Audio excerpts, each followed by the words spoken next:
Hello, everybody, and welcome to the Cut to the Chase Sports Podcast. I'm your host, Chase Johnson. We're up here. Ready to talk some college football reactions. To my right, I got my good friend Matt Ricketts. What's going on, Matt? What's going on, fellas? Hope all's well. This is my second favorite show of the week today. Nice. Good to have order on there. Brady, Yeah. down below. What's up? This is my favorite show of the week, actually. I think it's the best show of the week. We get to discuss what happened, not something that might happen. I think Matt's completely wrong thinking that the preview is the best show of the week. Just a terrible take by him. Also on Sunday, he didn't show up to Casa. Oh yeah, That's about it. That's about all Matt did wrong. Yeah, I didn't go to sleep till about 3:00 the night before, and there was said there was a lot of alcohol and stuff involved. That so we're good. yeah. Thanks for ditching us, Matt. But it's Yeah, I okay. apologize. We're all good. We're all good. It's not a big deal. You just got to show up next time and come to Cincinnati this weekend. Like this video, subscribe to us on YouTube, all that good stuff. There's not really a whole lot, to talk about, but the big thing that's been on our mind, obviously, was the Ohio State Maryland game. Ohio State won 37-17. Obviously, did not look that way in the third quarter when Maryland was up 17-10 on us, but. Ohio State flipped the script afterwards. They scored 27 in a row after that. The Maryland touchdown out of the, first drive of the second half. Me and Brady were at the game. Matt was working, listening on the radio.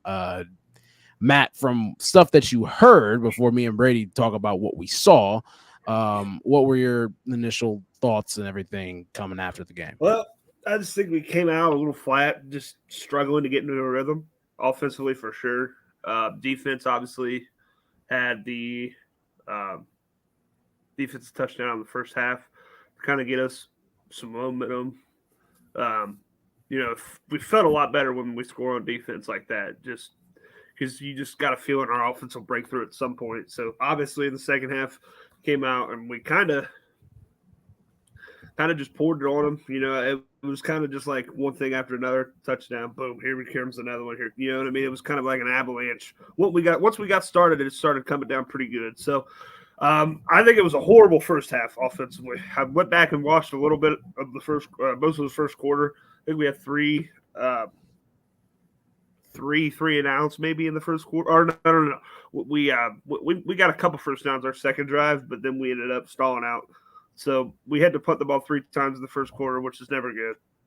So, but in the second half, I thought we started really – Kyle just started slinging it a little bit. We struggled to run the ball at times throughout the game, but we just said, fuck it, in the second half. He started throwing it, and Marvin Harrison's clearly the best player in college football. I'm sorry. He's that good. So those are kind of my takeaways. I mean, I knew Maryland was going to be a good test.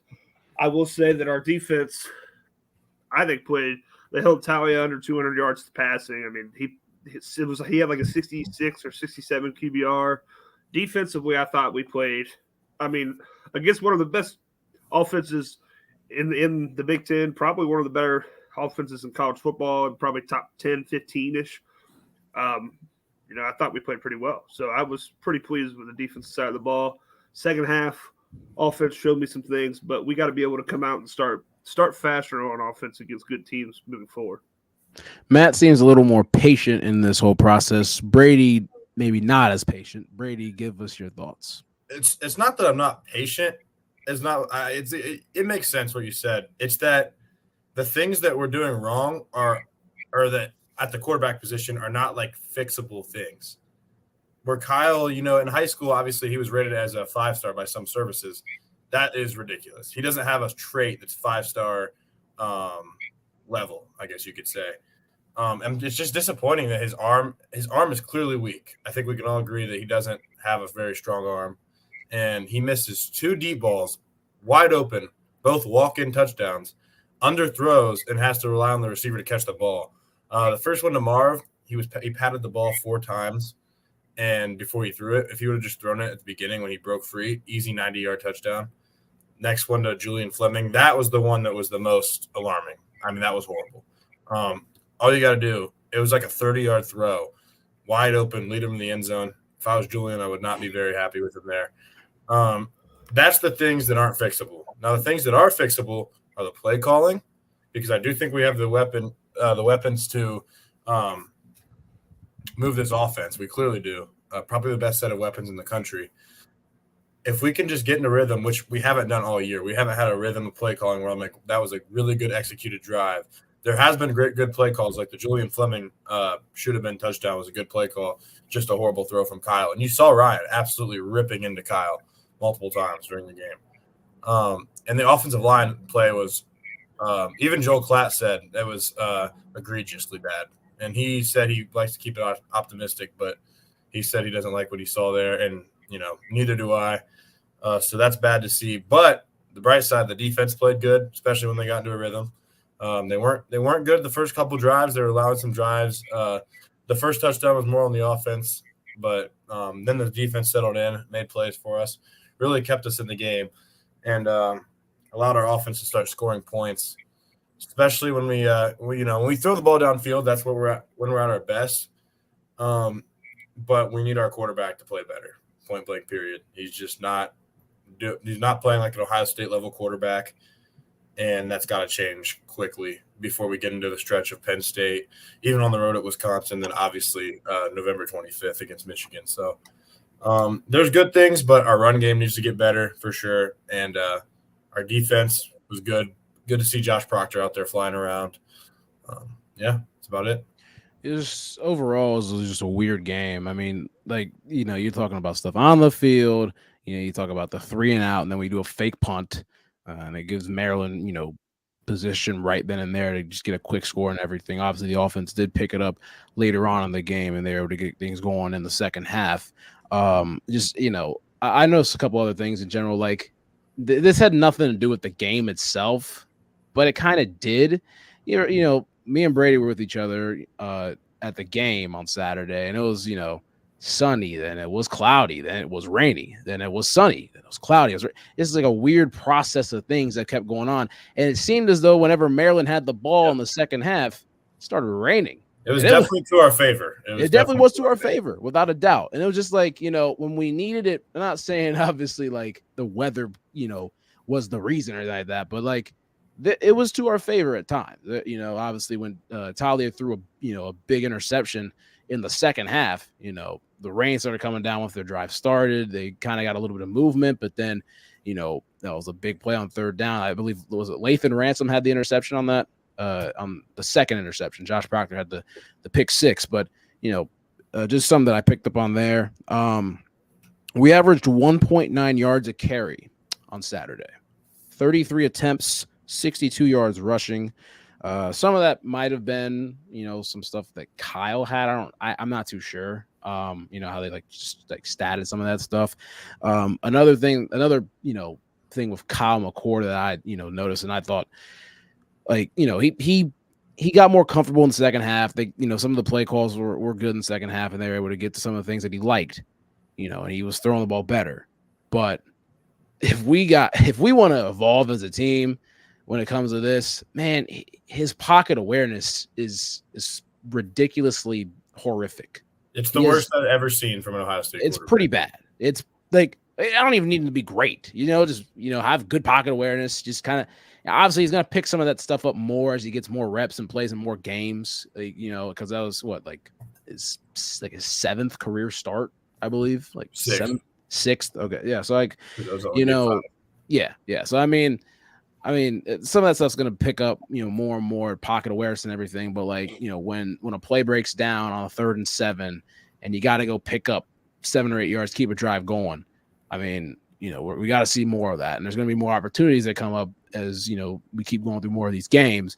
But, I just that's some little things I want to see Kyle McCord pick up on is pocket awareness and knowing when to run and get a first down. So keep the drive going and keep the defense just like, damn it, we're stopping everything, or maybe we're not stopping everything, we're cooking. But if the defense has us, in a good spot, Kyle McCord gets a first down and just keeps the drive going and just kills confidence of a defense. So, that's something to look at.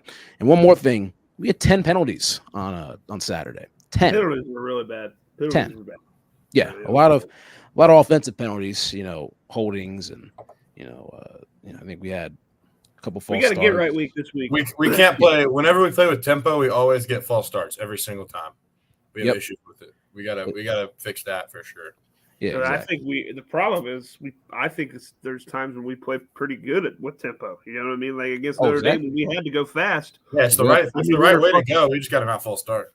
That's what I'm saying. We got to be better at executing that and getting set and fucking be ready to go. Because when we go fast, we have advantages against teams. I mean, that's 100%. So they got to figure that out. But we got to get right this week. Purdue sucks dick.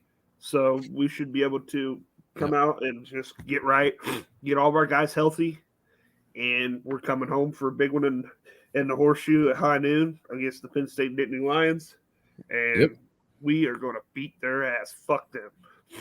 Well, there you go. All right, we'll talk about some other games. We'll talk about that. We need a get right game too this week. Like, yes, we got one. We got one right now. We have to. We have to play. That to happen, but I don't know what. We didn't get a chance to see any of these games Saturday, especially the early games. But man, Oklahoma and Texas, the Red River does not disappoint at all. It doesn't. I mean, 34-30 Oklahoma ended up winning that game. It was back and forth the entire time. Dillon Gabriel threw a touchdown with 15 seconds to go to Nick Anderson. Quinn Ewers had 346 yards, but he threw 2 interceptions. He only had 6 incompletions, but his 2 picks were pretty big ones. Dillon Gabriel, didn't turn the ball over at all. Threw for almost 300 yards. Threw the touchdown, the big touchdown in that game. Huge win for Oklahoma.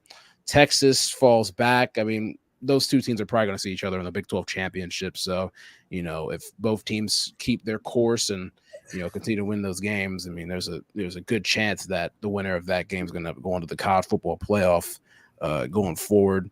The rankings for the AP poll came out. You got Georgia 1, Michigan 2, Ohio State 3, and FSU 4, with Oklahoma at 5 and Penn State at 6. Do we agree with this at this moment? I'll start with Brady. I mean, I definitely don't agree perfectly, but it's not horrible. Georgia has played one good game. Granted, that was their last game, so that's what you want to do is get better as the season goes on. I think Michigan's actually more deserving of that first spot than them. Other than that, I think it's a good ranking. I don't see any problem with Oklahoma jumping in that top 5. I do think Penn State's the better football team than Oklahoma, but when you beat Texas like that, you deserve to move up. So yeah, I don't see a problem with it. Matt, what do you think of the top 6? I mean, if you're going off of who's beating who, Florida State and Oklahoma should probably be the top 2 teams, as well as maybe Ohio State. Notre Dame's fucking loss really fucked that one. So kind of you put where you want to go with that. But Texas has the best win in the sport. Yeah. I mean, we have a couple of good wins. I'm sorry, Oklahoma has the best win now after beating Texas. So, I mean, if you're going off of who's beating who and who's got the best resume, Oklahoma might have the best argument to be the number 1 team. But there's more to it than that. There's more of a factor. Does look the best. I mean, I would say Michigan's looked shitty at times too, but they've also looked at the peak. They've looked more dominant than anybody, but they're consistent. I mean, they had a really bad half against Bowling Green. Like, let's be real. Like, there's been bad halves for everybody, and there's been times when Michigan's looked the most dominant. So we'll see here as it kind of gets going here towards the end of the first ranking comes out. I think the weekend after Halloween. So we'll see then. Yep. I think I'm going to be real with you. There's a chance Ohio State has 4 ranked wins at that point. Maryland doesn't play Michigan or Penn State until November. The fact that Kentucky is ranked right now is so pathetic. It's so pathetic. If Notre Dame beats USC, or just probably only if Notre Dame beats USC, they'll still be ranked. Maryland's going to be fanned all the games they played before the first ranking. So they'll be ranked if they win out. I would say they'll be like 7-1 or something. Yeah. Penn State is clearly going to be ranked. Wisconsin has to beat Iowa and Illinois. If they win those games, those guys are all gonna be ranked when we beat them. So, I mean, Yep. when that ranking comes out, they're going to have a better resume than Ohio State at that point if they're undefeated. So Yeah. And one more game before we talk a little bit more about the rankings. We won't talk too much about it, but the other game, Bama and Texas A&M. Bama did win by 6. A&M was up for a bit. Bama did come back, ended up winning that game 26-20. Matt's picks. So, how was Matt's picks this week, though? Inform us. We had a losing week this week. God damn it. We had a losing week. 11-6-1 overall. All right. But we did. All right. Pick it back up next week. All right. Got to pick it back up. But we went 1-2. Fuck, it happens. It does happen. It does. But, you got to get better next week. There you go. Okay. Shoot. All right. We'll look at a couple more of these rankings. Washington and Oregon, 7 and 8. They play each other on Saturday at 3:30 on ABC. So that'll be pretty entertaining to watch there. I mean, obviously one team's going to leave that game with a loss, and the other's going to have a leg up on the competition in the Pac-12.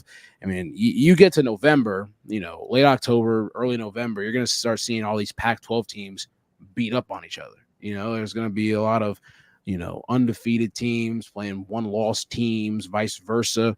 You got some, great matchups coming up. USC in general, they're number 10, but I mean, their schedule does not get any easier from here on out. You got Notre Dame on the road. You come home the next week and you play Utah, who's number 16, who's given you problems, throughout throughout the past couple of years. A game against Cal Berkeley in the 28th. And then the last 3 weeks, you got Washington at home. Then you go to Oregon. And then you go home to play UCLA. None of those teams are slouches. So USC, man, I mean, it's looking rough right here, especially coming off of a 43-41 Pac-12 After Dark triple overtime thriller that Matt Ricketts watched while he was under the influence of many, many different things on Saturday night. Wow, I mean, this is rough. This is going to be a really rough stretch. I'm telling you, the greatest Pac-12 After Dark game ever in the last year. He did quote that. That is cool, triple overtime in the wee hours of the night. I mean, I was hammered. It was just so fun to watch. It was just. Awesome. I bet. A lot of offense.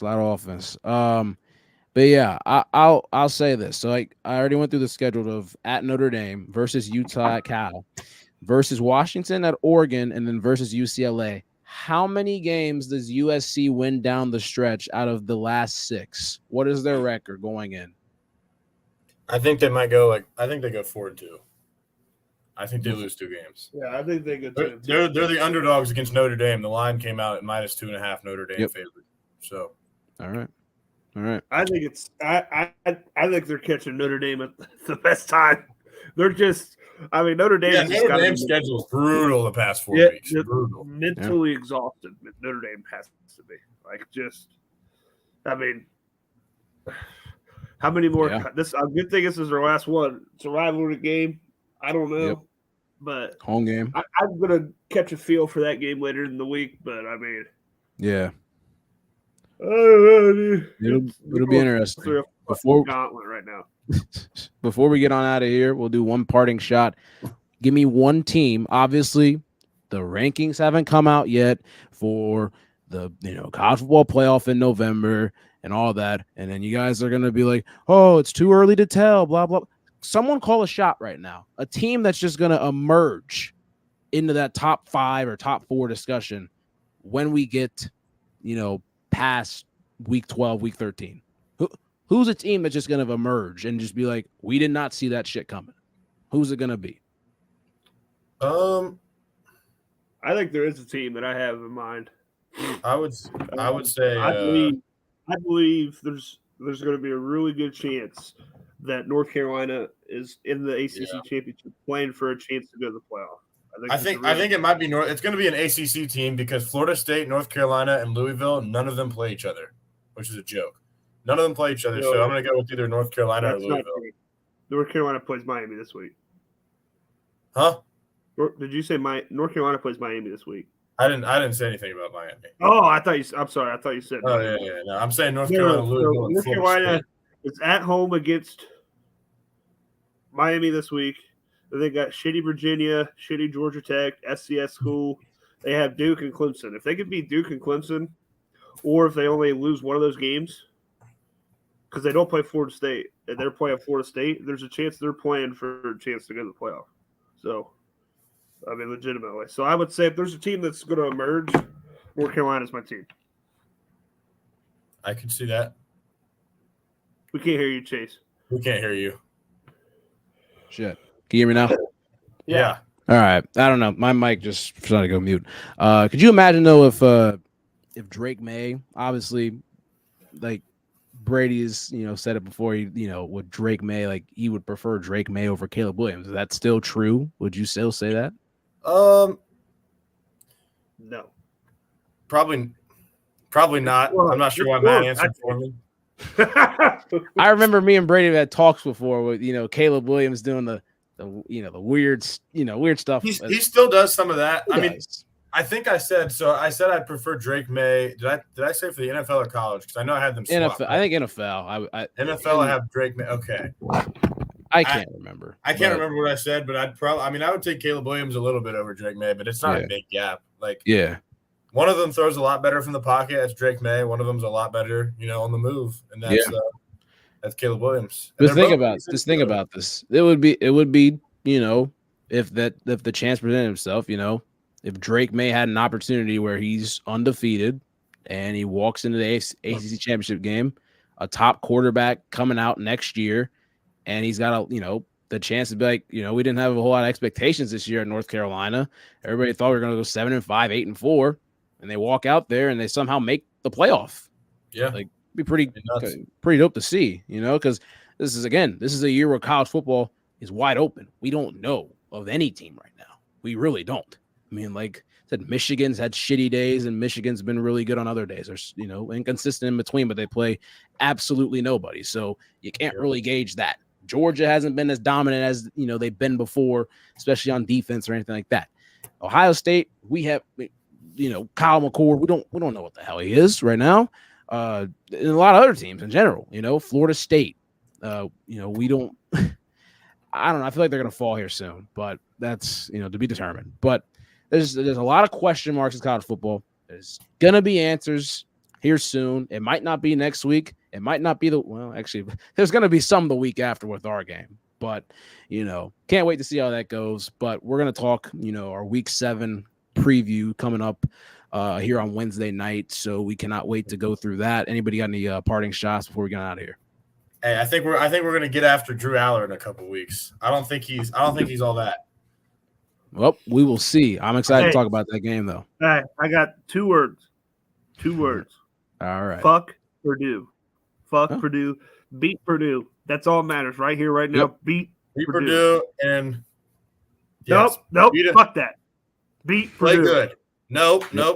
Beat Purdue and beat them dominantly. Get better each week. Beat Purdue. All right, cool. All right.